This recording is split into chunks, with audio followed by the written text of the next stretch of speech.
Thursday, 24th of December, Christmas Eve. A bright sunny morning, although a little bit cold. It's 2 degrees out here. Let's see what's happening inside the stock loft.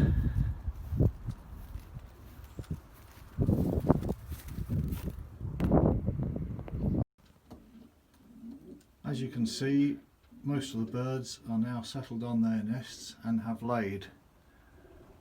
Just a couple more to go and we should have a full round.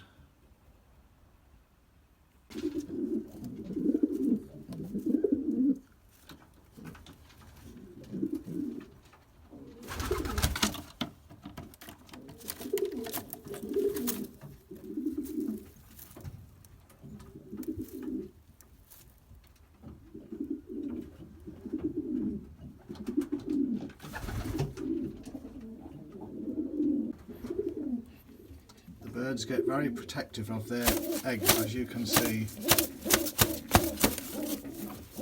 Best leave them alone so they don't break the eggs.